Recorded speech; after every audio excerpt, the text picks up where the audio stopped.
Unmute right now. You can start. And the video's on. I'm gonna nominate. Oh, terrific. I'd like to nominate Paul to be our moderator tonight, and Lynn's volunteered to be the secretary. All second. On agreement? Aye. She agreed to. Okay. All right, Okay. Number 2, approve minutes from September 9th. I'll approve them with one correction that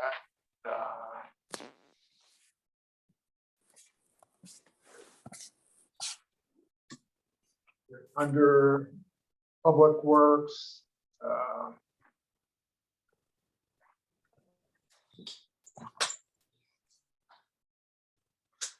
second line down in the second paragraph, the issue of out-of-state regulations should be out-of-state registration.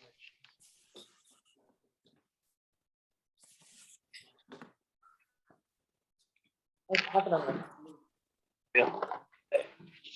The next part of the sentence has it right.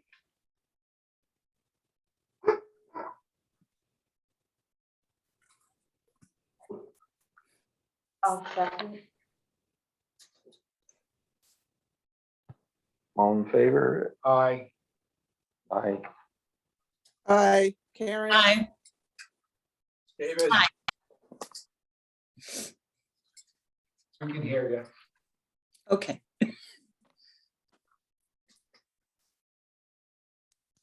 Okay, number 3, changes in the agenda. Is there any changes? No. Okay, how about correspondence then? The only correspondence we received was an invitation to the Freedom of Information Act workshop. And it will be by Zoom on February 10th and in person at the town hall on March 22nd. And I'll make sure to mail this or email it to the people not here.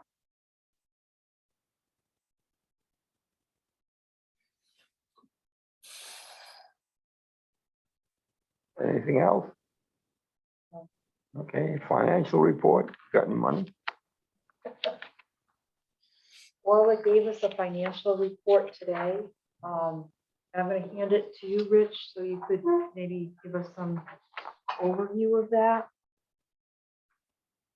So she gave us an overview and then some details. Oh, you have the overview there, and that's the details. So the details would be, that's everything that came in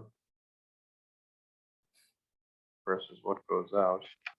The first time I've seen this, so to catch myself up.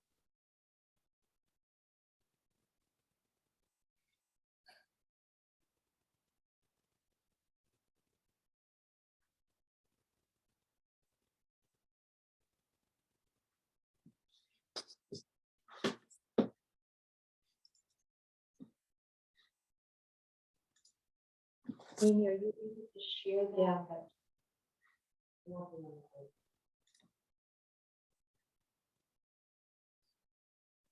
Well, that's good that we're up 116% on recyclables.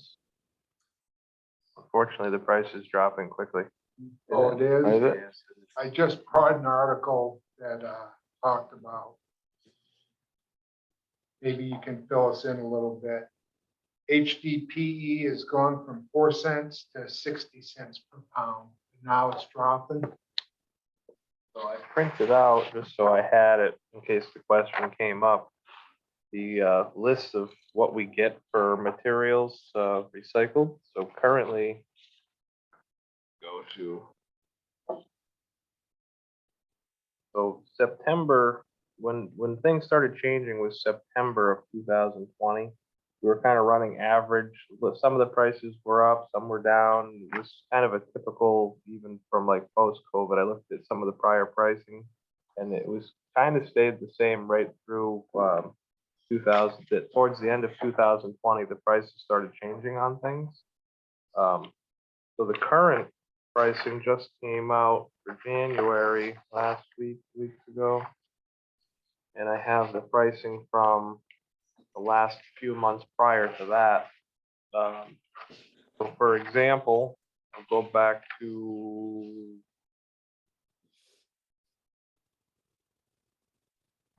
August. All right, so I have August of this past year, 2021 in front of me. And so HDP colored plastic was paying us $825 per ton as opposed to, and that stayed fairly reasonable for a few months, which was kind of exciting, which is why we have the increase. But then it started to drop off. It was $825 for 2 months in a row, 3 months in a row. Then it dropped to $480. Then it dropped to $240. And currently, we're down to $132. And those are sequential months as it dropped off. Yeah. So that's our current rate. So back in August, also August 2021, HDP Natural Loose, which is the milk jugs, the first container, those were paying us $1,800 per ton, and they're currently down to $822. So significant drop, still a decent price compared to a typical price 2 years ago was between $300 and $400 a ton. So it's going back towards normal. It all has to do with supply and demand in the recycling about- markets. Now, seeing so many home deliveries are through Amazon and stuff, cardboard, Mm, is our waste paper going up at all? Because that's what being sent for cardboard is supposed to, right? No, paper is paper. Oh, this has it wrong. Yeah, so our market does not have, does not recycle paper. So I don't know why, if it's a New England thing or how it works, but we don't, so we end up having to pay for paper. Typically anywhere between $55 and $75 per ton. Cardboard, we get paid for. That is the category on here, it's listed as OCC loose. Right now, that's $100 per ton rebate. That is typically higher than normal. That in the past usually resided between $15 and $40 per ton, Yeah. depending on the market. So that's up. That's never really gone crazy. Even so, last August 2021, that was paying us $130 per ton. Yeah. So it's gone up to a level. It's been there since last summer. It's been That's fairly decent, and now it's changing a little bit. But everything's going to drop off, which is kind of what I said in the last meeting. This is great. Things are going good. We're going to see some money come in, but then it's going to quickly go away. And then depending on what happens next, it could drop extremely low, or it could just level back off. We'll have to wait and see.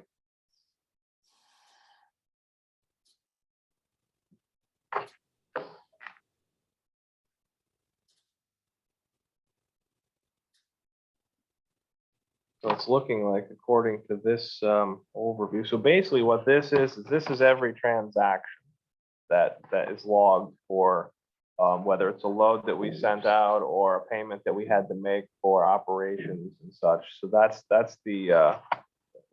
all the dirt. That's every single thing that comes in, goes out, whatever. And then this is the overview of where we're at. So by the looks of it,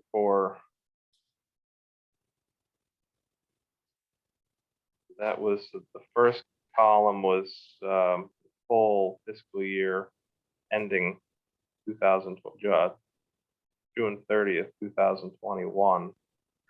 We were at $275,017 income and $327,026 for operating expenses. So that's actually not bad considering past years. I think so, that's not a bad law. No, and like we've discussed before, if we can't make it pay for itself, we just have to make it sustainable. So that it kind of balances out. I So got a question. We're down on our permits. You think more of that's coming in? Oh, yeah. Okay. Okay. so. That, yes, because there's the rest of the fiscal year. And it probably will go up to, it won't probably go up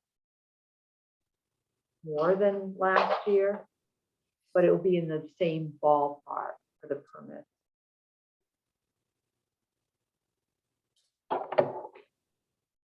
And so obviously that's through the last, through end of January, so about 7 months.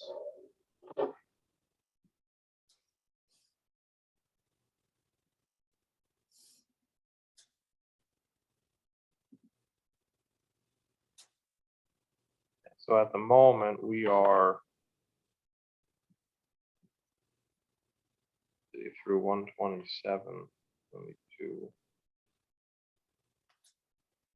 So we're under $10,000 difference between our operating expenses and because of the surge in prices for recycling Yeah. at this point for this fiscal year. But that will start to go the other way now that prices are going down. And then depending on how far down they go, that number is going to spread out quite a bit.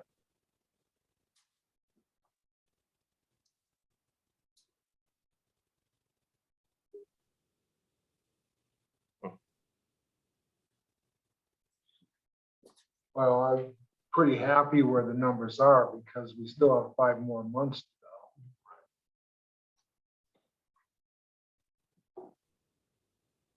We should get some more transfer permits.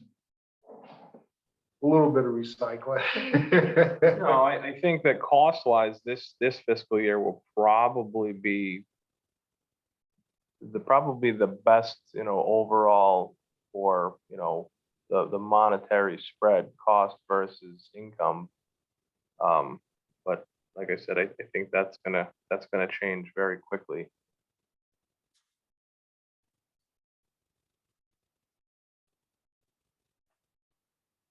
Anything else on a financial report?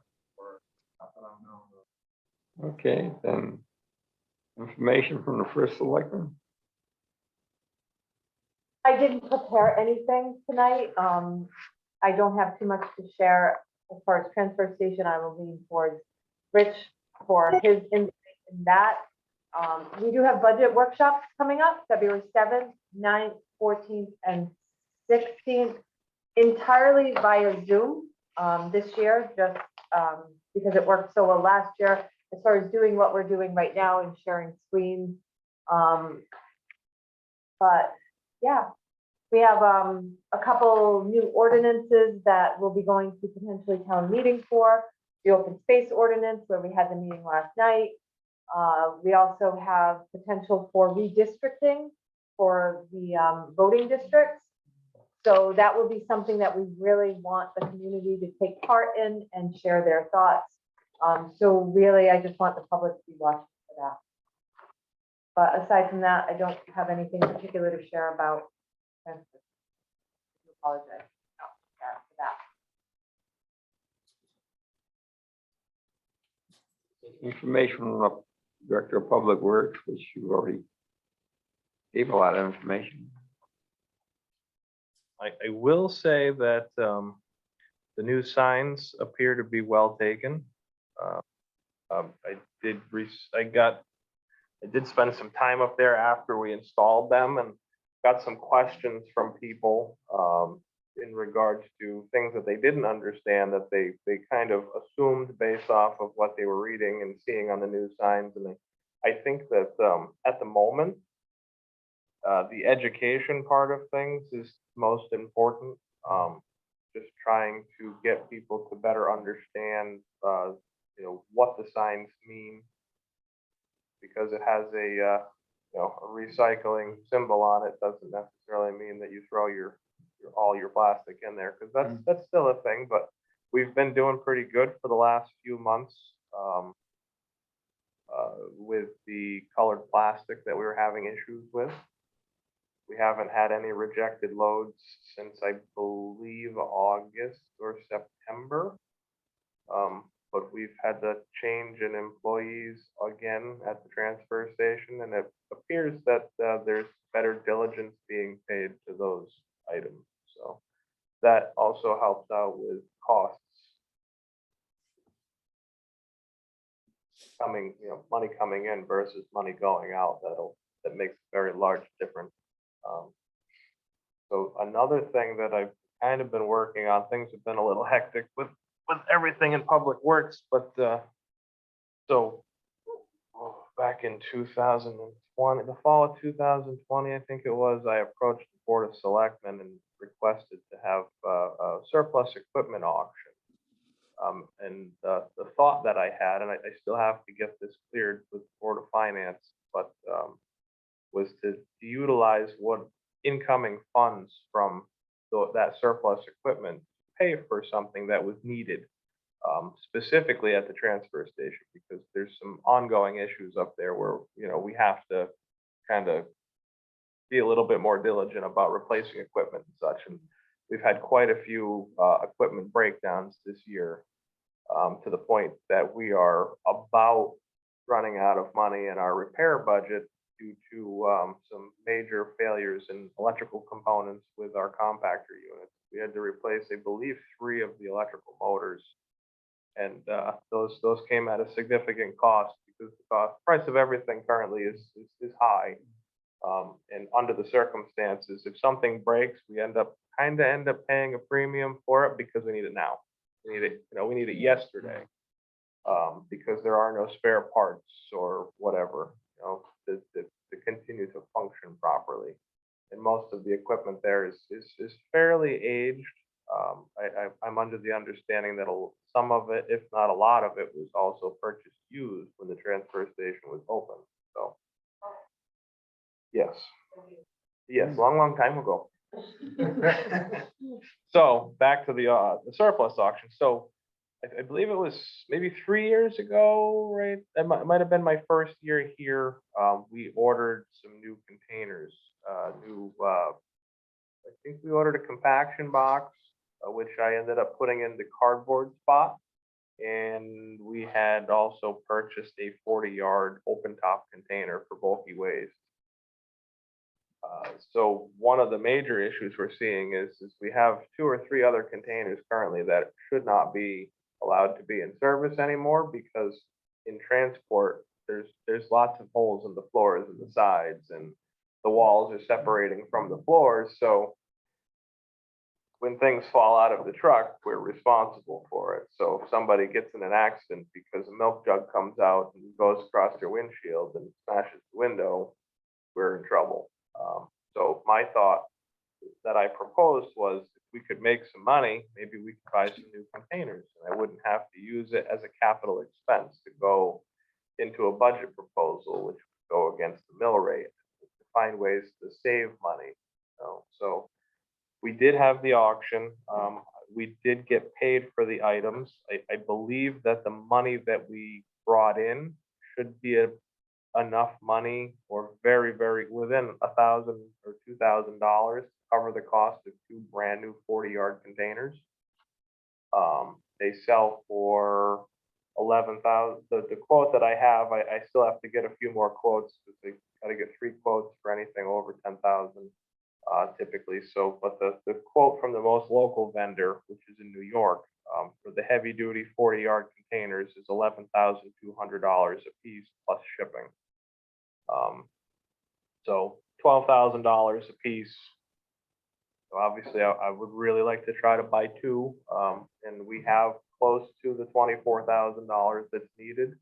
So if the Board of Finance goes along with my thoughts, and they approve it, and we're able to get that money back from the general fund into a transfer account for that purpose, then that will definitely be a useful way to spend those funds. I got a question now. When you retire the old ones, would you get metal price for them? Yes. They can't- Typically, I have retired, believe 2 since I've been here, that were just not worth fixing for any means. And we basically moved those over into the scrap metal spot and filled them up and then dropped them off. And they, we got paid what we get paid for scrap metal. we did rob some pieces and parts off of one of them that was similar to one of the other Yeah. containers. So we had some hinge pieces and latch parts and stuff. But typically, other than that, they're pretty much worth scrap metal. So are all your compactors have good motors on them now? Or should you order one now and have it ready? Unfortunately, they're not all the same. Oh. Every one of them is different. So when it happens, we have to contact one of the vendors that we use, and if they have it in stock, we can go get it, or they have to order it. Obviously, if they have to order it, we need it yesterday, so it costs more money. Karen has her hand raised. I have a question. Can you hear me okay? We can hear you.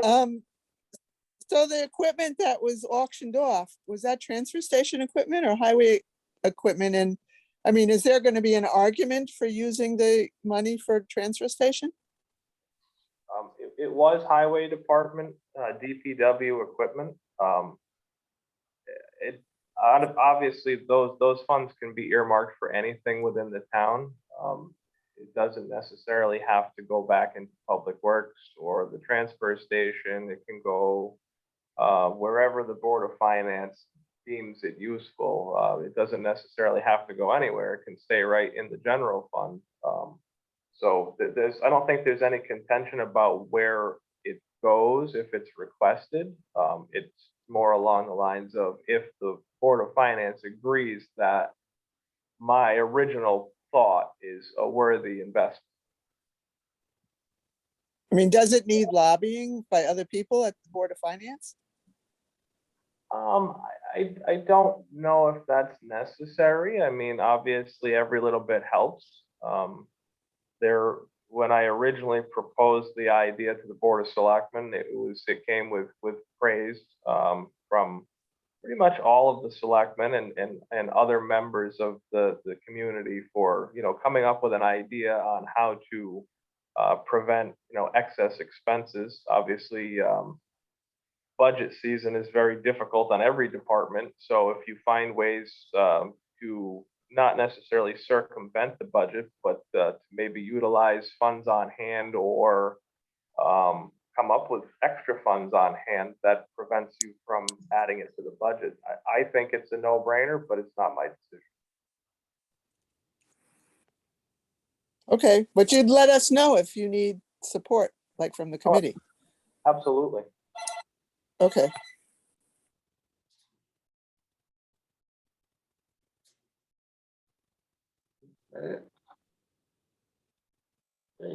Recycling education and trash reduction effort.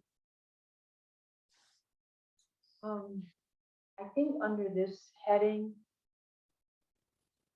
we maybe want to talk about the out-of-state registrations again. We probably don't want to talk about it, but it's probably appropriate to.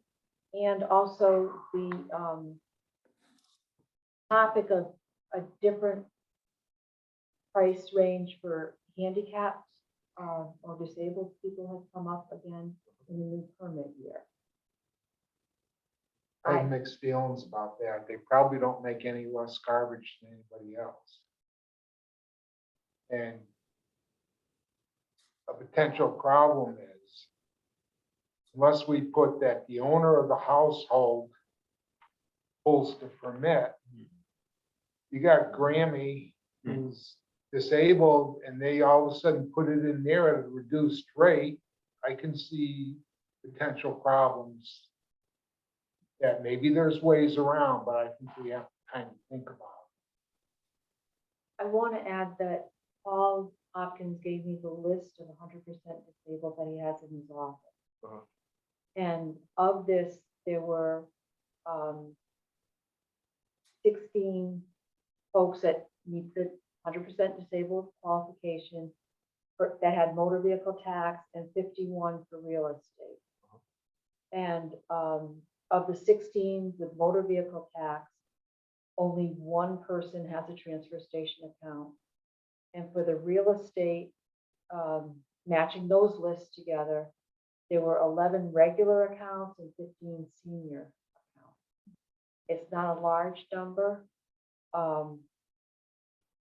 But because it comes up usually every permit season, I think we need to at least talk about it a little bit.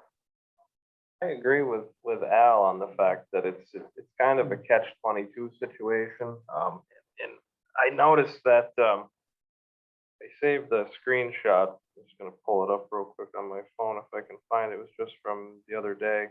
The town of Woodstock is announcing the sales for their transfer station permits. It was, on their on their Facebook page. Yeah, it's 190.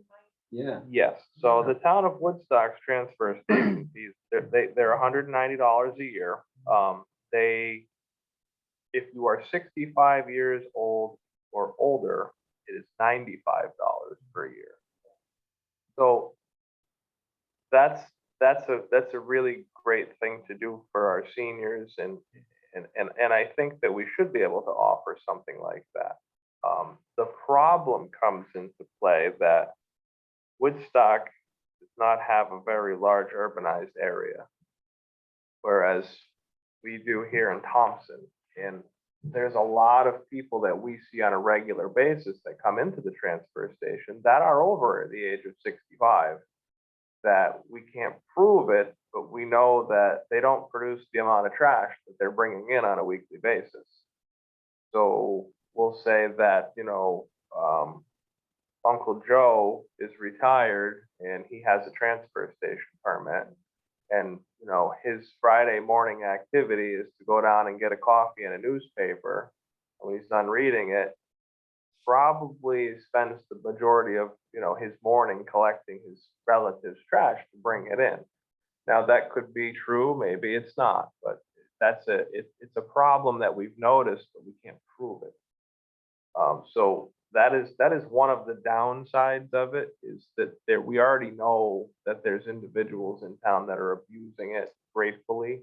And those are the people that ruin it for everybody else. So it makes it very difficult. And the other thing is so Woodstock charges what they charge for a fee.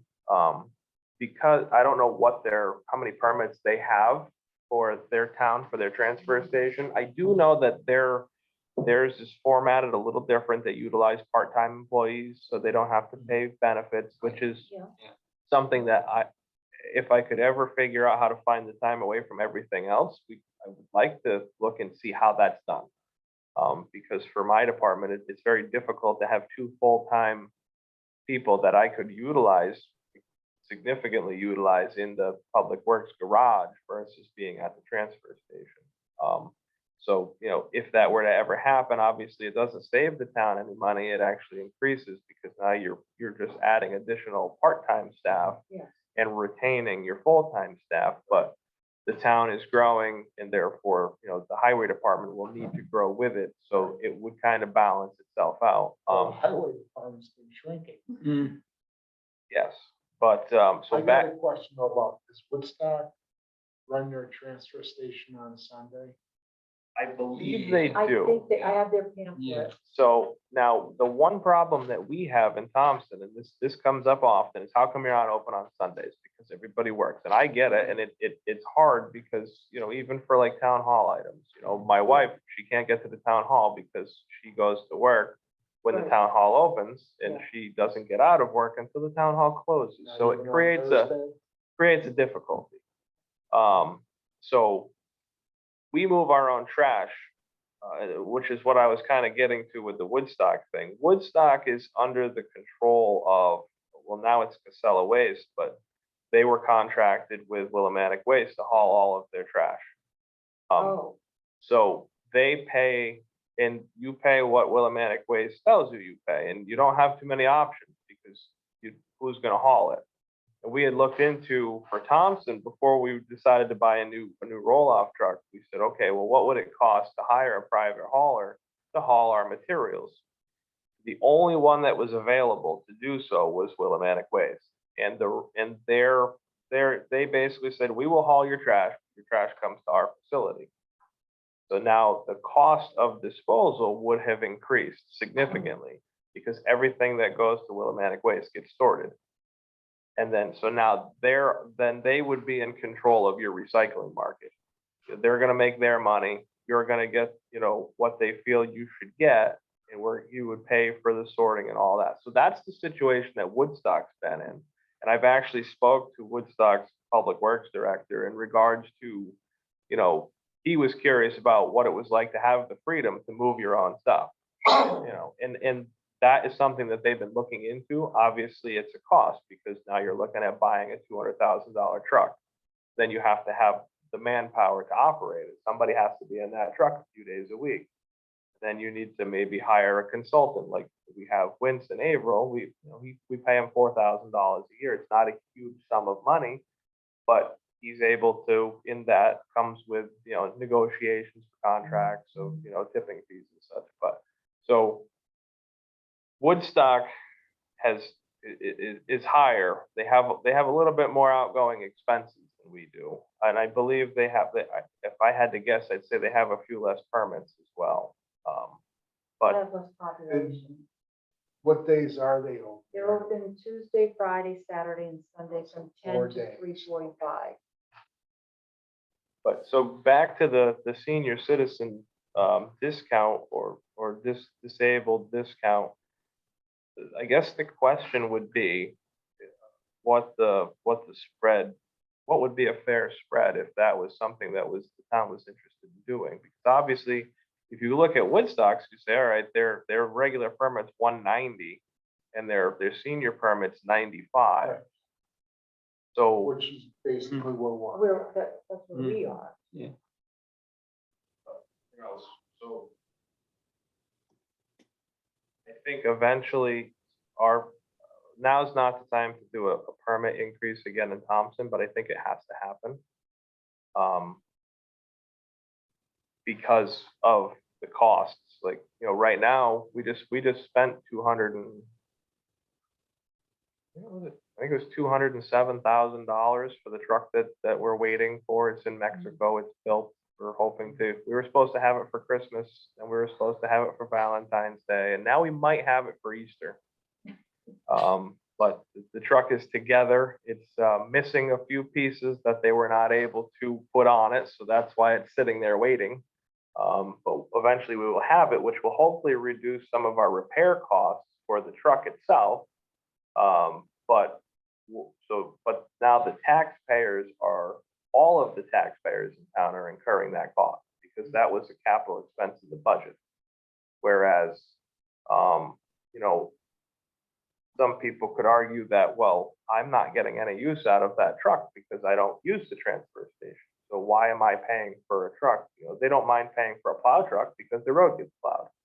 But it's like paying money, the old argument about paying money to support the transfer station in your taxes if you don't utilize the transfer station. So it becomes very difficult. So, you know, maybe looking forward down the road, you look at the cost of Woodstock operating their transfer station, which is a higher amount, but that cost is covering the cost of transportation. Also, right now, for the town of Thompson, the entire town is covering the cost of transportation because a maintainer from the highway department is the person that's operating the truck that moves the trash. And the truck was purchased capital expense in the budget to move the trash for the transfer station. the truck gets used. It doesn't anymore? Oh, It's fully We- dedicated. Since I've been here, we've used the roll-off truck that we have for public works maybe 3 times. They used to use it for paving and stuff. It does not work with our paver. Honestly, we don't really want to use it for public works because we're operating on a shoestring as it is. So we try to only keep it on the road for what it needs to do. Brand new truck, how long are you expecting it to be pretty much maintenance free? I mean, you know, I know you got regular. It's 2022, everything's junk. Unfortunately, I don't know. I mean, it's not much different than going to the dealership and buying a new vehicle. You could drive it down the road and obviously there is a warranty on it for a year or X amount of miles or whatever the warranty is. But then after that point, it's anybody's guess. Obviously, like it's a tool, so that truck obviously sees the road a lot more than our 9-ton plow truck. So even though we utilize those trucks year round, we only typically use 2 or 3 on a good day, even when we're busy. So that truck will be on the road 2 to 3 days a week, making, roughly 4 trips a day to either Millbury or Auburn. So, a few hundred miles a day, 2 to 3 times a week. So obviously, you probably get a good 20 years out of that truck before you're wanting to. I mean, the one we have now is in 2004, maybe it's a 2004. The one we have is about 20 years old, so that would be the preferred life expectancy, but it depends on how much money you have to put into it between now and then.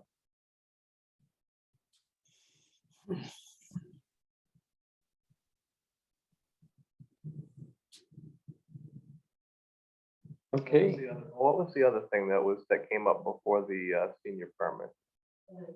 Mass plates, yes. oh, Well, obviously. Well, yes, mass plates there's a lot of red plates in Thompson, and we hear about it a lot. I hear about it, I know Amy does, and I know that Lynn hears about it quite often in the tax office. And Amy and I. Or I go to Lynn and say, what are we gonna do? Yes. So I think that the only real way around that is through the tax office, unfortunately. And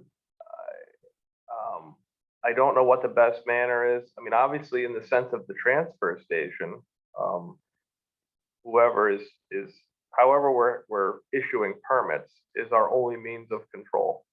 So, I mean, obviously, we're in a tough spot because we're a border town for 2 states, and we have a lot of people that travel for work and a lot of people with company vehicles. And I know, specifically in like the construction trades, actually many trades, there's more money in Massachusetts than there is in Connecticut and Rhode Island. So you do have that aspect. So you're going to have those people that have a company vehicle, and that might be their main source of transportation. So you're going to have Mass and Rhode Island plates that are coming in regardless. I don't think we'll ever get rid of that, but I believe we could condense it. So I know that typically you have to bring your registration in to get a renewal. And I know, if somebody moves into Thompson, say this weekend, and they come into the tax office on Monday and they say, I just moved into town, I need to know how I get rid of my trash. I heard you have a transfer station, great opportunity. I don't really want to do roadside. I'd like to recycle and be able to handle all of my own stuff. And, it's a fair price. So they're going to get a transfer station sticker, even though their vehicles, if they came in from Mass or Rhode Island, they're still registered in that state. The way to work with that is year 2. I don't want to see your tax form or your, a piece of mail. I want to see a Connecticut registration, unless you can prove that it's a company vehicle. If it's registered to whatever, company in, Webster, Mass, obviously, okay, it belongs to a company. That's your company vehicle. But if it's registered to Debbie that lives on, Passay Road, and it still has Mass plates on it, sorry, but we're not going to give you your sticker till you do your And registration. there's a lot. There is. And even Maine and Vermont. Well, the reason being is that even the excise tax in Massachusetts it's much different than it is here. So it's very beneficial for them to continue their registrations in Massachusetts than it is to come to Connecticut, deal with the registry, deal with paying taxes, now you're registering in Connecticut, so now you got to pay sales tax on your vehicle when you register it again. And then you have to pay your town property tax every year, which is a higher rate. So that's why people try to skirt around it, because it's significant savings. Another way that could be done is through the assessor's office, look at households that don't have any registered cars in Connecticut and check into it. Say, wait a minute, I see all these cars, I think in order to implement that in the tax collector's office, we would need it would be ideal to have a policy from the Board of Selectmen. And then have something on the application form itself and on the renewal form saying that it's the policy And of in the our town of Yearly Thompson. handout. Oh, yes, and in the brochure saying it's the policy of the town of Thompson that vehicles registered in Thompson are using the transfer station. Or if they're out of state, give a surcharge. Hmm. It's another $20 if you're out of state. Mhm.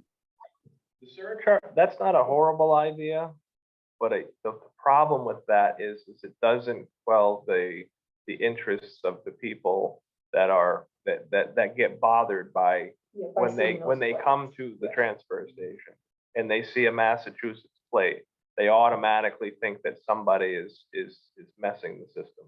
Yes. I think Maybe we Karen's should got her have a hand up different again. color for out of state ones be on there so people know that, you know, they've gone through it. Or a different kind of numbering system for, maybe say OS, and then their Oh. number. Yeah, right now, if somebody has an out-of-state plate on their sticker, the boxes would be their license plate number, and then if it's a Mass, the MA is written above that.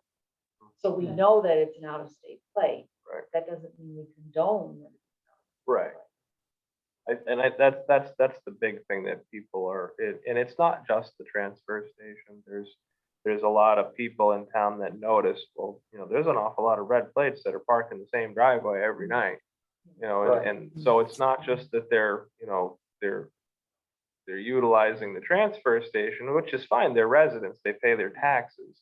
But I think on the other side of things, they're not paying their taxes to the town for their vehicles, Right. which increases our taxes. Mhm. You want to check in with Karen? I have a question. Can people with a Mass plate that's, you know, their work vehicle, can they get a 1-day permit currently? Are they allowed to? The only criteria is that they live in town and the trash is produced in town. At this point, that's what the criteria is. That's the idealistic criteria. But it's $15 a day now for a 1-day pass. Okay, I was No. just wondering if that was kind of a temporary workaround for people with out-of-state plates. I'd have to ask the guys at the transfer station. That's one thing I've never actually looked into is the people that are coming in and getting their 1-day passes. Are they typically somebody that has a Connecticut plate? Or, you know, maybe have they noticed that there are people with Mass plates that are trying to come in?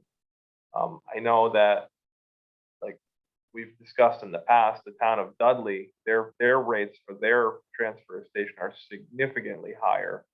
You pretty much pay for 75% of what you bring in there over a certain amount. So you're allowed a couple of trash bags and then everything after that you pay for.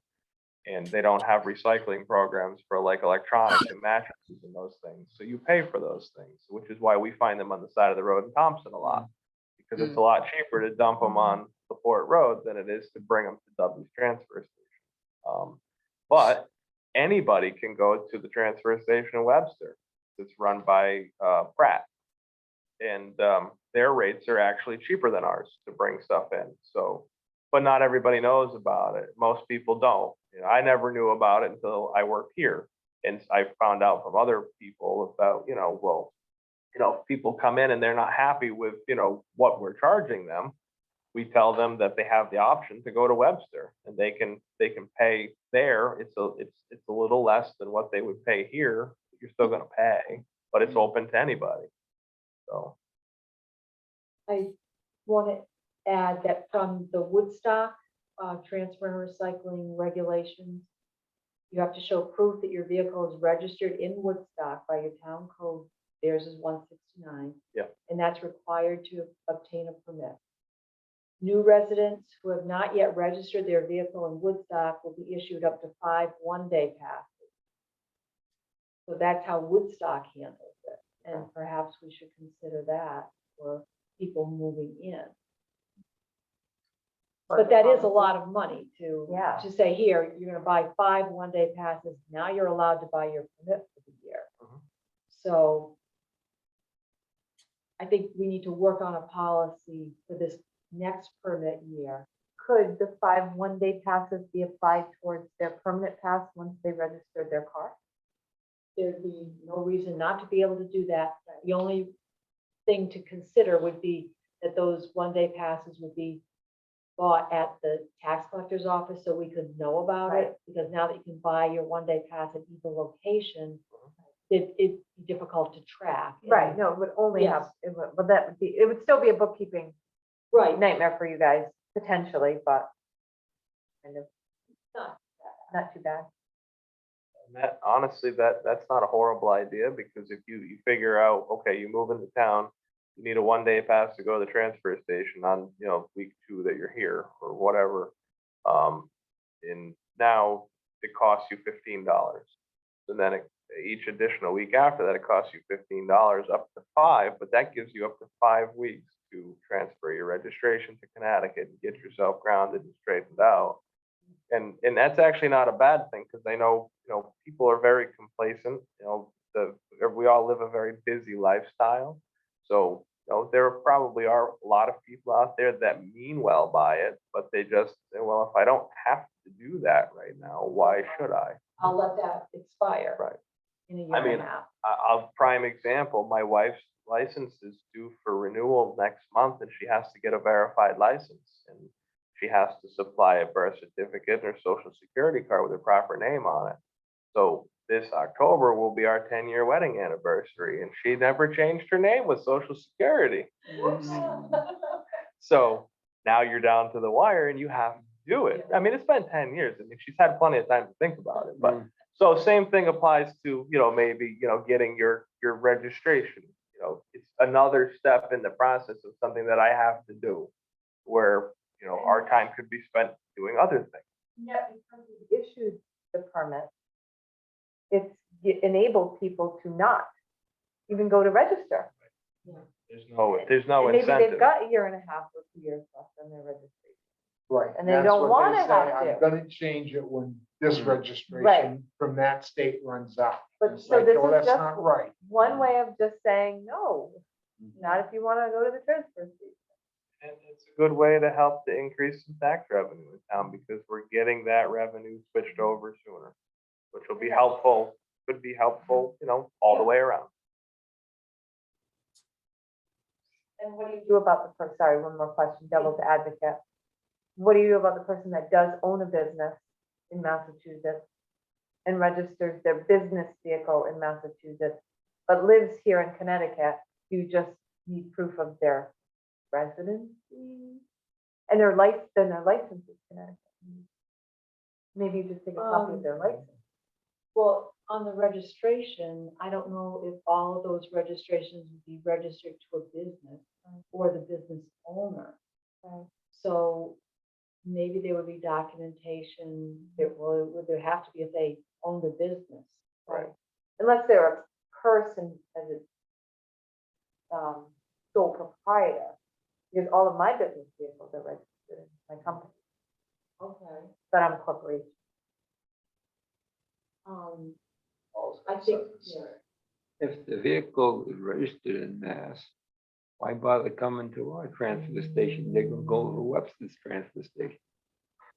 That's right, we may lose some people that way. Maybe we'll send them to Dudley. They go to Dudley, they'll turn around, because it's gonna hurt. So Webster is where you said. That's just the place to go. Oh, Webster's the one? Webster's. Oh, Webster's the one. Dudley would scare the Thompson taxpayers away. Really? Hopefully. Are they 200 or something? I think they're like $285 a year for the permit, and then you get X amount of bags per week of a certain size. I think if it's so many 13-gallon size kitchen bags, and if you go to a larger bag size, you pay for it. And I know that they have a very good breakdown of everything that is a payable item, and it's most. most anything you can think of that you want to bring in. Even their recycling is all very limited. Ours, we recycle a lot more items than they do. And their bulky waste charges higher and their larger item charges. So like right now, we charge a bulky waste fee for couches, chairs, you know, you got an old wardrobe in your bedroom that, you know, it's all cracked or whatever, it's all one charge, you know, you pay by, you know, by the weight or a minimum. Theirs is based off of, is itemized. So if you bring in a couch, it is, say, $20, regardless of what it weighs. It could be the lightest, you know, sofa that you could buy at IKEA that doesn't weigh much, there's not a lot to them. And you're paying the same amount that somebody that dragged some old dinosaur out of grandma's basement that's, you know, that weighs a ton. It's all the same price, right? Well, sleeper sofa is more. Sleeper sofa is. Is our bulky waste paying its way? Okay. That was the first thing this committee did was we were only covering about half of the cost to get rid of when we started. That was the first recommendation, it was carried out. It's supposed to be monitored. When it needs to go up, it goes up. No, actually, our cost for disposal versus, you know, our disposal costs did go up when we moved from going to landfill to the incinerator. That was a cost that we had no control over because there's no more landfills around, which is good. You know, the incinerator is much better for the environment. It's a green energy plant, so they burn and they make electricity with it. I was able to tour the facility. It was pretty cool, pretty neat operation. Nice and warm in there year round. Yeah.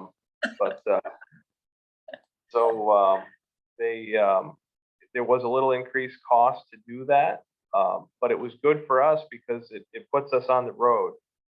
As opposed to driving off-road with our truck and having to get dragged out of the mud by, you know, heavy equipment and stuff. So, you know, that works out. But the cost involved, we're still doing well as far as what it costs us to pay to get rid of it versus what we take in for I it. probably told you this, but when we started the committee in '01, they used to send pickup trucks full of asphalt shingles and the guy to sit there to unload them because it was cheaper than getting their own stuff. As soon as we went up, we actually doubled the price. That was the end of that. It wasn't cheap anymore. So You go up there, I mean, it'd be, you know, no one else could get to the bulky waste. They were parked, you know, shoveling out a pickup truck.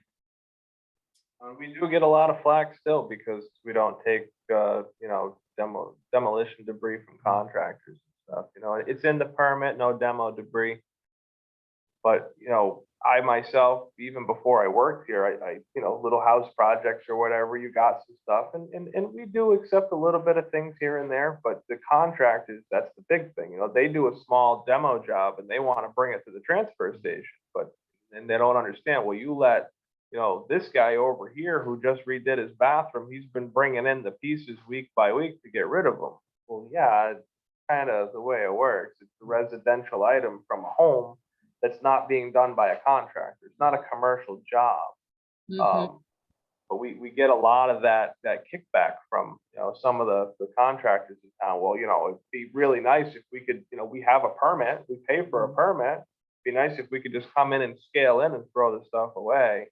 And that's one of the examples that I have actually used in that argument was when I let you come in with, you know, 100 pounds of debris in the back of your pickup today, next week you're going to be here with 200 pounds of debris. And the week after that, you're going to be here with 500 pounds. Where does it end? It doesn't. Because now, as soon as I told you it was okay, I just lost the battle. How about if we let them do it, but they're double the price? The Then problem we're is, making some money. the problem is handling the volume. And that's one of, back to like the Sunday thing, it's handling the volume.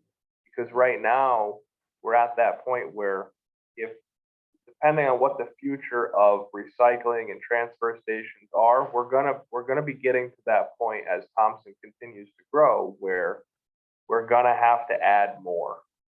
We're gonna have to add another MSW compactor or look into something else, to be able to bring in more, to take that volume. And we're gonna be hauling more. So it's finding a balance. So, right now it's working okay. We do have times where it becomes difficult because the volume increases gratefully. And we're hauling, instead of 2 days a week, we're hauling a solid 3 days a week, maybe a fourth. But that's very limited, mostly around the holidays. We kind of know how to play that game and we've got it figured out so it works out. But, as the town continues to grow, those are things that are going to come up as an issue.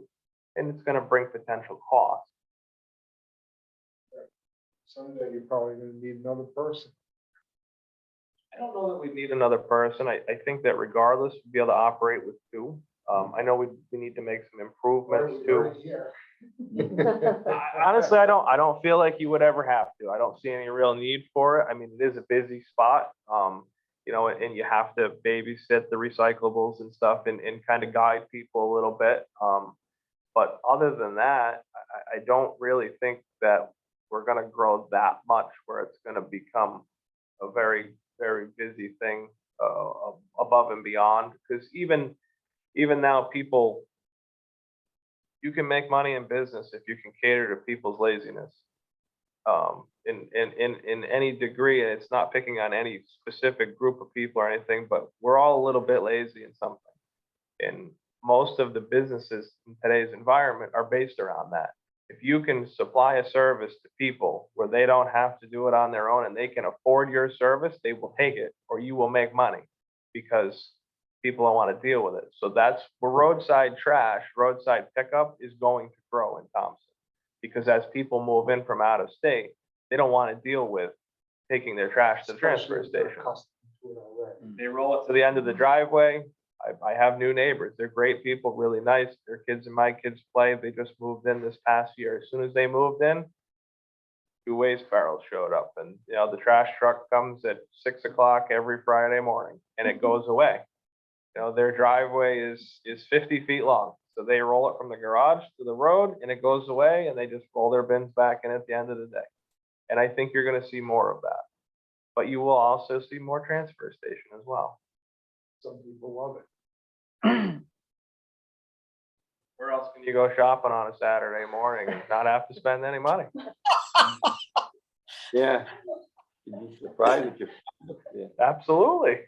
I think I get the short end of the stick because I poke around a little bit and I really haven't found anything where I found a cooler, an old Coleman cooler that I use in the summertime to, deliver refreshments around. And I found a safe, not a safe, a vise that was missing a bolt. I put a bolt in it, it works perfect. So it's on my workbench. Those are the only 2 things in 4 years that I found that I felt were worthy of bringing home. Other than that, the rest of it's garbage. I don't know if anybody told you, but I found a Thompson Center Renegade. Really? So I said, hey, oh guys, I don't think that thing is supposed to be here. No. No. I mean, I'll set up a gun recycling program. Yeah, well, I got a Hawken at home. I didn't need a second gun. The guy told me you should have brought it up to Route 21. You could have got at least $100 for it, right? Absolutely. But it's just weird. You look up this, what the hell? No, I thought it was plastic. No, it ain't. That's Thompson Center. cool. It's had some rust in the barrel, but could cleaned it up. Hi, Rich. David, what are we getting for ferrous and non-ferrous metals? I don't have that pricing because that's a different vendor. Last I knew, I think we were in the mid hundreds, like 135, 145, I think, for number 2 iron. But that was, Okay. I haven't looked at it in a while. My assistant Kelly tracks all of that stuff. So she has all the numbers for what goes out, what comes in, what the weight of each load is. She's got a spreadsheet. I can get that information very, very easily. but I haven't seen it recently. Another question. Over the period of time on the truck that we have on replacing, Uh-huh. do you have any idea what the cost of repairs have been? They vary from year to year. The last 2 years, they've been significant. We've had some decent breakdowns. That I could also get that information. My mechanic, Joe, has all that on in his files for the maintenance of the truck, stuff that he's done in-house versus stuff that went out to Mac to get fixed. I do know, I think we did have some issues last year, and that was one of the things that kind of assisted with the decision to replace the truck was, not this past year, the year prior, I had requested purchasing the truck, and the Board of Finance had opted not to, so we had to make some repairs to the truck, and the thing that kind of was disheartening was we were offered $28,000 for trade-in on the truck as it was then. In the course of that year, I believe we invested $25,000 in a 6-month period for repairs. And then this year, when we went back to the dealer to talk about trade-in, obviously it's older, it's more used, and I tried to submit the paperwork for the repairs that we had done to try to at least get the same numbers, and they still wouldn't bite the balls, unfortunately, in their court. So I want to say they were down to like 24,000 for trade-in. Okay, thank you. You had talked about making a video sent to the school about recycling and stuff. Are you still considering that? Yes, we did discuss it. I think that would be extremely helpful still. I know that one of the reasons why we didn't do it right away was because I wanted to make some improvements first. We wanted the signs.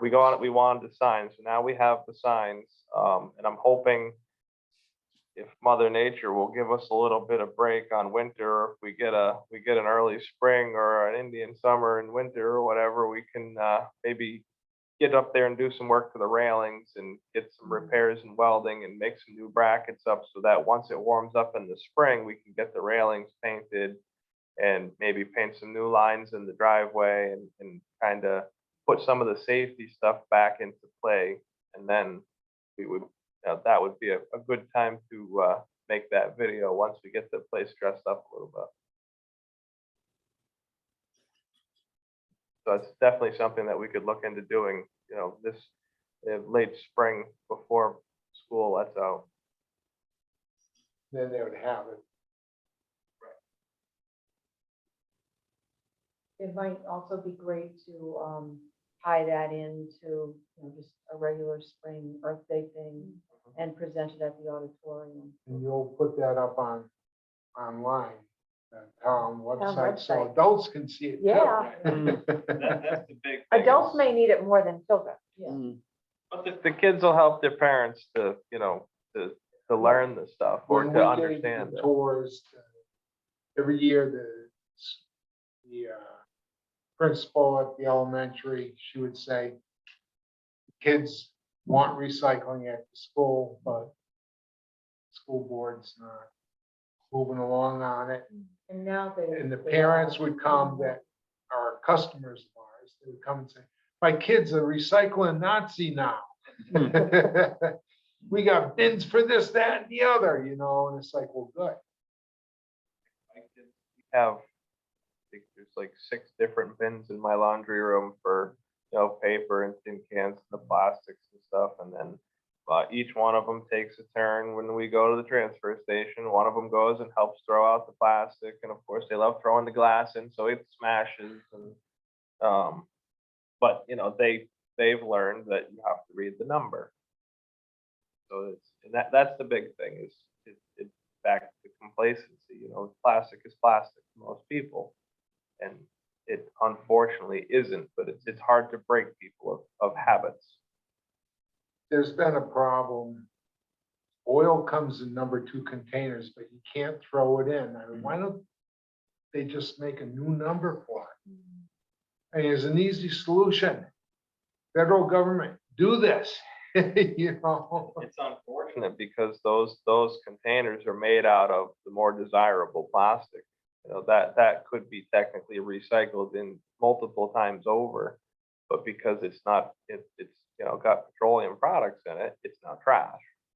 So it does make it difficult because there is a lot of waste in the recycle stream because of those containers. There's a lot of those I mean, containers. it's such an easy solution.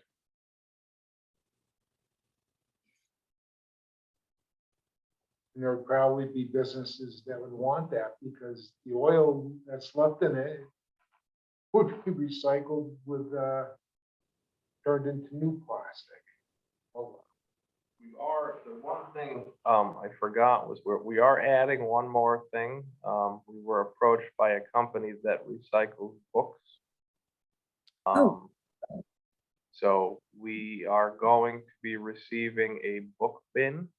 I believe it's going to be similar to like the clothing drop bins. Yeah. That is going to get set up to the left of the swap shack, in between that and the paint and the, you know, so swap shack, it'll be swap shack, the book recycling bin, and then the paint table and Mercury, and then Yeah. from there, so that'll be another addition to. Now they're gonna have to make sure that animals don't get in there and I rain believe- doesn't get in I there. believe just much like the clothing drop bins, that they are watertight and animal safe, so. And then I also believe, I don't remember what the number was, but I believe much like the clothing drop bins, we will be receiving some sort of a stipend from that program as well. That's great. Karen? Or Dave? Dave or Karen? Who's got the Sorry, hand I up? was muted. Yeah, I was muted. Sorry. So if this is a closed bin, it's not like people can take books like they could take them out of the swap shack, right? Right. It's just, and then, so how does that impact the library book sale? I'm just asking. That I'm not sure of, but like, we were approached and honestly, I know that a lot of books end up going into the swap shack, and a lot of those books end up going into bulky waste when the swap shack gets cleaned out. So I had thought that it would be a valued thing to, you know, instead of throwing books away, because I feel I'm not the most book smart person out there. I'm more of a street smarts kind of guy, but I think books are important.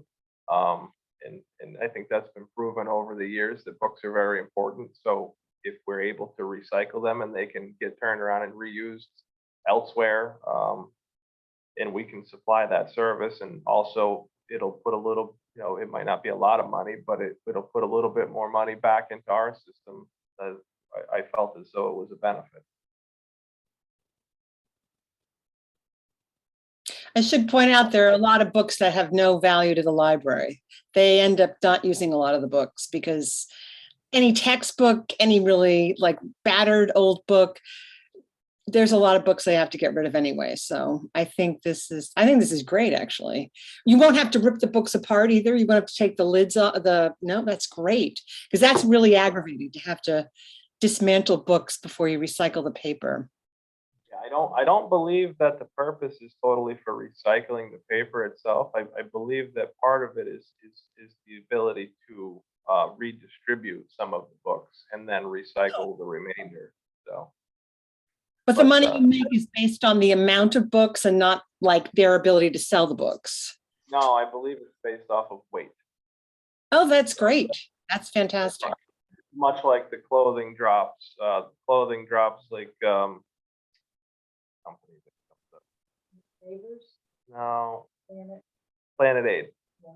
So Planet Aid, they are also, it's by weight. So whatever they take from us, they weigh it. We get a little bit of a check from it. And then I believe it's the same method for the books will get paid. It's not by any means a decent sum of money, but you know, it'll Money. help.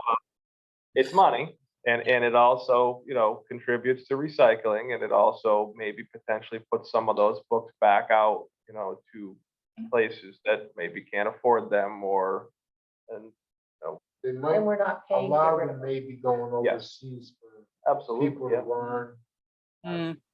as a second language. And books are heavy. I mean, you ask any kid walking down the hallway in school with a backpack sagging down to their knees, you know, books are heavy. So, you know, the books that are getting thrown away at the transfer station, those are going into bulky waste that we're paying. So, you know, Right. it's not, also not a huge reduction, but it helps. Everything helps.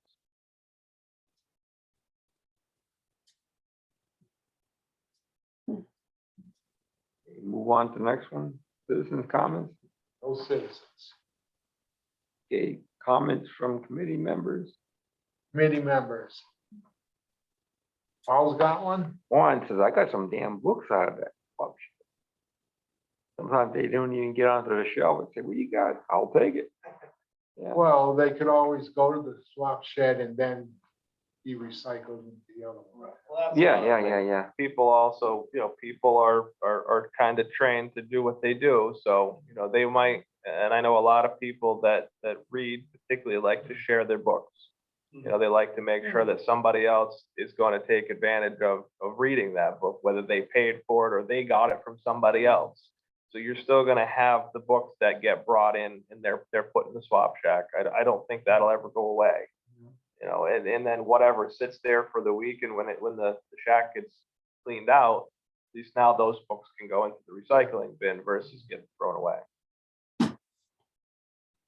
well, it doesn't require batteries. And you can't delete it unless you throw it out. I noticed a lot of the signs up there, they're pretty damn good. Easy to read and all that. Even at the municipal waste, it's no more than 6 bags. Over 6 bags, you gotta pay for it. I don't know if anybody does. Oh, yes. They do. Oh, yes. And at first we got a little kickback on it, and it was a method to try to reduce on, you know, what we were losing, you know, from the people that kind of abused the system. But Pickups come in fully loaded, you put on a scale. you know, we actually have people that come in and they just, yep, I know I gotta pay. I'd rather pay than deal with it, so they just pay. And that's Cause I see a lot of trucks come across the state line up the road. Yeah, same thing. Yeah, I see them Yeah. coming from Putnam. Yeah. Yeah, That there's ways only in there. a few houses. And they away. got a load full of pickup load or Yeah. a bigger truck full. Oh, and I yeah. see them take a left at the corner. I said, I guess they're going to the transfer Mm. station.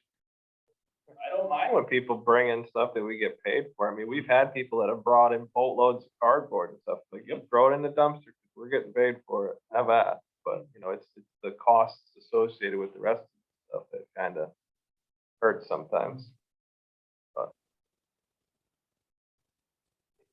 Other business? Anybody got other business? It's not. No, then. No, But- but on the video, maybe we ought to start doing like a script or something, you know, working on that ahead of time. Well, we're still looking for a volunteer narrator.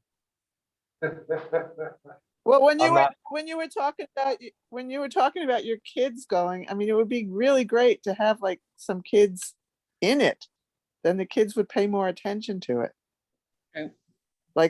Like dad and the kid going to the transfer station together and somebody filming them. If this becomes a project for the school, it could also be a project for them to maybe write a couple scripts. And then the committee could choose from those scripts Maybe and we those could- ideas. Maybe we could set up a competition, Yeah. Hmm. put a little incentive to it.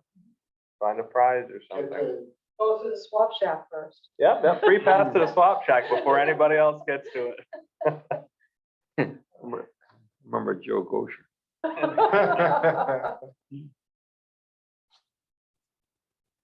Yes, set next meeting date and agenda. Well, we have one scheduled, I guess, August 25th. unless something comes up where Rich or the selectmen call, or we call one ourselves because something crazy comes up. So August 25th. It's our next regular scheduled unless selectmen or Rich or someone on the committee feels we need to have a special meeting. Okay,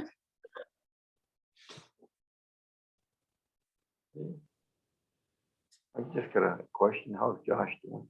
Josh is doing well. He is, I believe, scheduled for his final surgery the end of next month. So they're expecting, as long as everything goes accordingly, he may be able to be released, to come back to work mid-April. Obviously, if there are any minor complications, it might be pushed a little bit further, but he's ready to come back anytime. He's kind of going out of his mind, not having anything to do, but he's still keeping tabs on everything that goes on up there. So, Yeah, not a big question. Will he be able to do the roast beef sandwiches? I hope so. Yeah, that's pretty good. Yeah. No, Josh is Yeah. doing well. I spoke to him on the phone last night. I call him, he calls me, I call him to check in on him, Yeah. make sure he's doing good. Kind of miss him. Yeah. Talks mean, but he ain't. He's not that mean. No. He's quite the personality to have around. Oh, yeah.